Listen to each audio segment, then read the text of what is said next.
Yang bermaksud, apabila sujud seorang hamba, akan sujud bersamanya 7 anggota. Sajada ma'ahu sab'atu arab. 7 anggota kena sujud. Apa dia 7 anggota? Jangan korang, jangan lebih. Masa sujud hanya 7 anggota sahaja yang terlibat dengan perbuatan sujud. Yang pertama sekali, Nabi kata jabhatahu, dahi. Ijma' ulama' kata dahi jangan tutup masa sujud. Dia lelaki dan perempuan. Tolong kakak-kakak ya. Makcik-makcik sana. Kadang-kadang dahi tak nampak langsung. Nampak kenin ya. Ya. Tolong buka dahi sikit masa sujud. Tolong tengok jiran-jiran kita tu. Ini saya pakai kain telekung hampir tak nampak kenin. Ni kalau sujud macam mana ni? Ya, tolong khabar dahi sikit. Tolong khabar dahi sikit. Ada tak? Nak semayang, sebelum semayang pastikan ada dahi. Siapa tutup dahi tak sah semayang. Habis kita. Saya cakap banyak. Pertama sekali dahi. Tolong buka dahi. Jangan tutup dengan ekor serban ke, dengan rambut ke, dengan kain telekung ke, tak kira. Jangan tutup dahi. Ijma' ulama' semua mazhab. Tolong buka dahi. Kalau pakai songkok macam style Tun Daim Jainuddin,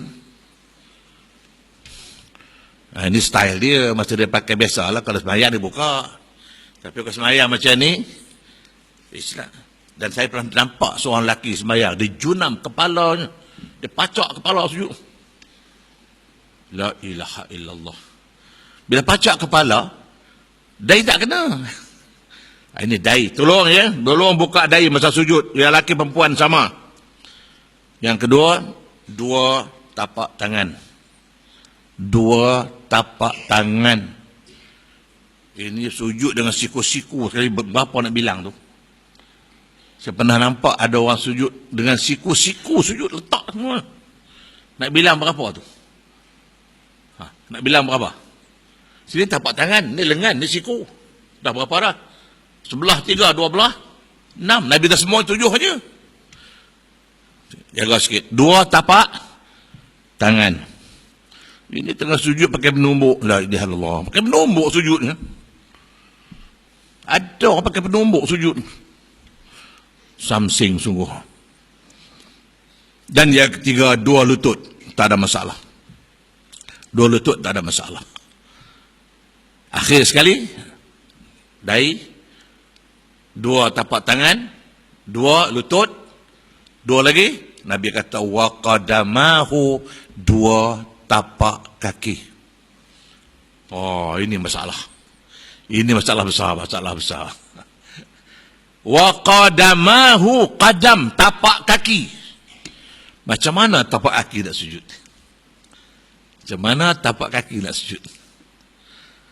Kalau tuan-tuan nak tahu, nak lebih jelas, tuan-tuan pergi kutub khanah, cari mana-mana librari, cari satu kitab fiqh yang termoden, satu kitab fiqh yang terbaru, yang terbesar, yang berjudul Al-Fiqhul Islami wa Adillatuh. Telah diterjemahkan dalam bahasa Malaysia.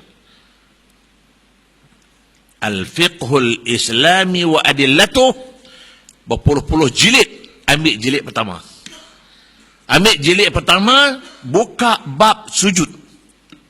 Apa kata penulisnya? Syekh Wahbah Zuhaili. Syekh Wahbah Zuhaili kata, yang dimaksudkan dengan tapak kaki ialah perut jejari kaki.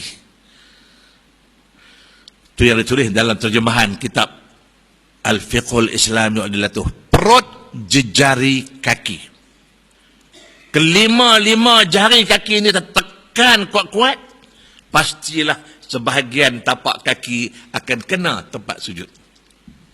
Itu kata Syekh Wahbah Zuhaili dalam kitab dia. Jadi kalau begitu, masa kita sujud, kena lipat kaki kuat-kuat. Semua anak jari kita lipat, sekira-kira orang belakang tak nampak jari kaki kita. Itu kata Syekh Wahbah Zuhaili. Tapi tadi saya masuk tadi, saya semayang belakang sana, saya perhati orang depan semayang. Semua tak betul. Ada yang pacak kaki, ada yang kena sikit dia kaki, ada ibu jari kena sikit saja, ada yang lurus kaki pun ada. Ini dalam semayang tadi, saya nampak tadi. Maka Syekh Wahbah Zuhaili kata, dalam kitab dia sila rujuk, siapa semayang hanya menegakkan kaki, meluruskan kaki, ibu jari saja kena sikit, maka sujudnya tidak sempurna. Bila sujud tidak sempurna, satu rukun sudah rusak. Rukun sujud. Bila rukun rusak, sembahyangnya tak sah, habis. Habis. Sempurnakah sembahyang kita? Kalau sembahyang kita semua dah rusak, habis.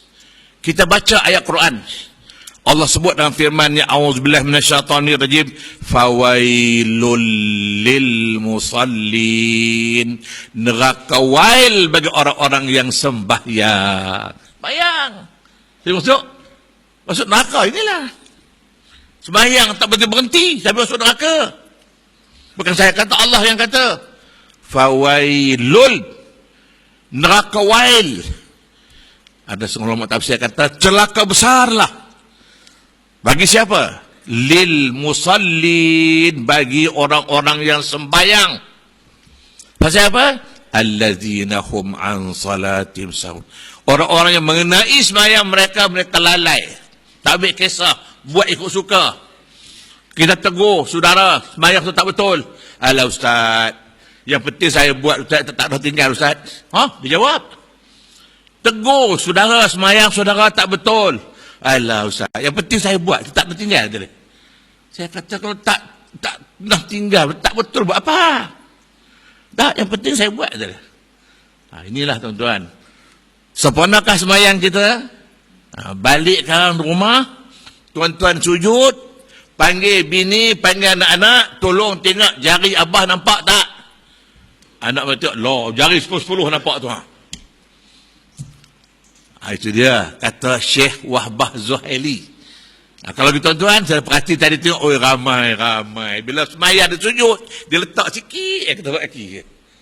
Ibu jari dia kena sikit aja. Kadang-kadang, ada yang selang kaki pun ada. Yang selang kaki sujud. La ilaha illallah. Maka semua ini dianggap salat yang tidak sempurna. Bila salat tak sempurna, zero sembahyang. Bila zero sembahyang kita, amalan-amalan yang lain out, habis.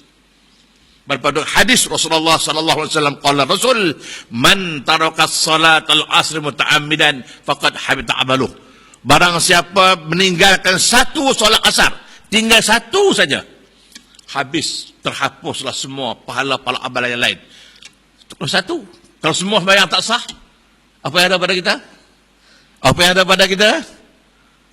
Tak ada, tuan. Balik menghadap Allah, zero. Itulah katakan, sempurnakah salat kita?